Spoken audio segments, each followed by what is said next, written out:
你看这个看电视剧吧，有的时候也挺长知识的。你比如说咱老早以前吧，就只知道那个身份特别高贵，哎呀，出身特别好的那种女孩子里边有公主。但是呢，随着这几年几部什么唐代呀、宋代的电视剧的热播，哎，搞得我们又知道了点其他的身份尊贵的女性的称呼。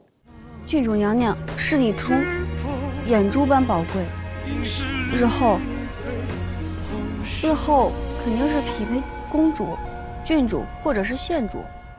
可有人就二乎了，说这个县主、郡主这些东西到底都是点啥呀？他们和公主有什之类的有什么区分呢？咱们来好好掰扯一下。它其实这东西挺乱的，历朝历代甚至朝代之间，它有的时候有点改动。咱们只是大致的来梳理一下哈。好，咱说个大概。首先第一，咱说公主，这个公主这个称呼是哪儿来的呢？哎，它来自战国。它为什么叫公主呢？你想一想啊，咱们后世的公主都是皇帝的女儿，那对应到战国的时候，那个时候没有皇帝，就只有王嘛，对，这就是周王的女儿。那周王的女儿为什么叫公主呢？就是因为周王的女儿她在出嫁的时候，当时这个爵位咱们不也讲过吗？就是五等爵，公侯伯子男。哎，这个周王呢，他就会在这个女儿出嫁的时候，给她找一位公爵的，就是爵位特别高的人来给她主婚，所以公爵主婚加一块儿，哎，那就是公主嘛。那其他的女孩子结婚呢没有这个待遇，所以公主呢就放在这儿就开始表示她的身份了哈，这个不难理解。结果后来到了汉朝的时候啊，到东汉的时候，哎，这个公主呢，她慢慢身份上有了不一样的区分啊。它是这么来的，比较多的大多数的公主叫什么呢？叫献公主。为啥呢？你看啊，就是这个汉代的时候，它那个分封制还存留着，也就是把这个地方分封给我的儿子，然后作为他的食邑。那女儿呢？哎，有些女儿也有分她一个县，所以她的这个待遇就是一个县的这个地方作为她的食邑来养活她，叫献公主。但是有一些女儿，你就想吧，她有可能她格外的受宠，或者她母亲这方面的地位特别的尊贵，那这样子怎么办呢？哎，给她的封地更大一点，这个叫郡公主，就封她一个郡嘛，对不对？所以你看这个郡县制度在这儿也体现了和分封制的这种纠缠。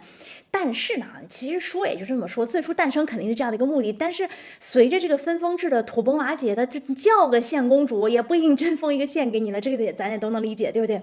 所以你这看出来，最初的时候，这个郡公主、县公主，它一简称就变成了郡主、县主，哎，名字就这么来的。但是呢，你也知道，它这个规律普遍的都是这样的，这种身份特别尊贵的称呼，它一定会往下放的。你比如说，咱们以前也讲过啊，那王子是什么人？周王的儿子才能叫王子呢。你搁咱现在，你恨不得骑个白马的都叫王子呢。你说这个公子，那得是公的儿子才能叫公子。你跟现在你花点那都能叫花公子了。你说咱们看过的《知否知否》的电视剧，你就知道，在人家宋代呀，啊，那得是诰命夫人才能简称夫人。你看那个明兰，她不就是哎获得诰命之后，她才能称夫人的吗？你跟现在，难道小苗老七我不是夫人吗？对，你看就是这样的一个道理，它就会往下放，就不一定全部都是指皇帝的女儿了哈。那往下放的还有一些改动，就是我跟你讲啊，你琢磨琢磨，这个郡公主简称郡主，县公主简称县主。虽然原始的他们俩都属于公主，是这么一个逻辑关系，但你自己念一念，你不觉得特别顺吗？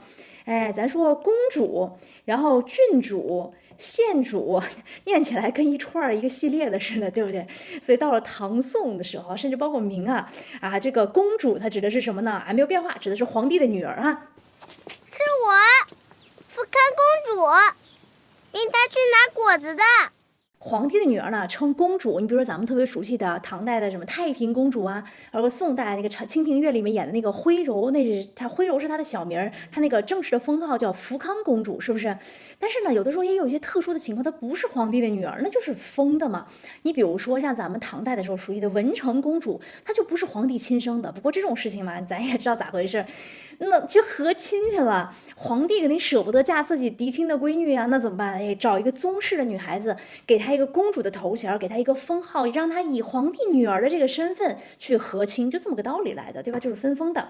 但是还有一个问题啊，你再想清楚，这玩意儿有点乱，就是皇帝的女儿叫公主。那这个皇帝的女儿叫公主，上一个皇帝的女儿那不也叫公主吗？那上上一个皇帝的女儿不也叫公主吗？那这公主的她的辈分都差着，她全叫公主，这不就特别的混淆嘛，对不对？哎，所以呢，他也想办法，皇帝的女儿比皇帝低一辈的，对吧？那当然叫公主没问题了。但是和皇帝平辈的呢，也就是上一个皇帝的女儿，就是皇帝的姐姐妹妹，她叫什么呢？哎，加一个敲桌子，注意了，这是特别容易混淆的一个概念，人加一个长字叫长公主。你别在那些文献里面看到个长公主，你就以为是公主们里边的那个老大，不是，真不是。长公主是比公主更高一辈的公主啊。那再高一辈呢，比如皇帝的姑妈的这个辈分的，那怎么办呢？咱们也讲过呀，你记不记得咱们之前有一期视频说那个亲戚关系的，对吧？你爸再高一辈儿，那当然咱们现在就叫爷爷，叫祖父了。那古人也有一种叫法，在一个父的前面加一个大字，你记不记得爷爷也叫大父？那在这儿公主也一样的呀，道理是一样的，叫大长公主，表示比和皇帝平辈的长公主再高一级的就是皇帝的姑妈，对不对？好，皇姑今日有兴致，想要乘舟游湖，一会儿也就该来了。皇后，湖上的景色真是不错。OK， 咱把这个公主说完了以后呢，结合电视剧，咱来熟悉的这个《知否》的电视剧里面有一个嘉诚县主，他是个什么人呢？后来有一日，金明池外的马球赛上，雍王的女儿嘉诚县主对你一见倾心，回家就央求父母做主。对，她是当时那个雍王的女儿，对吧？你想想，雍王是个什么身份？那她是一个亲王的身份，也就是在亲王的女儿，她应该就是一个县主的身份。而且咱们再推断一下啊，就根据当时《知否》这个电视剧，这个雍王虽然他一直很掌着大权，他一直都没有被册封成太子。虽然他后来都已经被这个代替皇帝去祭祀了，但他一直不是太子的身份，对吧？但是他万一啊，咱说万一如果当时真的被亲自正式册立成了太子，他的这个女儿就应该叫什么呢？哎，他就应该升一个等级。刚才咱们也看到了，郡公主比县公主的等级高嘛。太子的女儿称郡主，我们讲太子什么身份？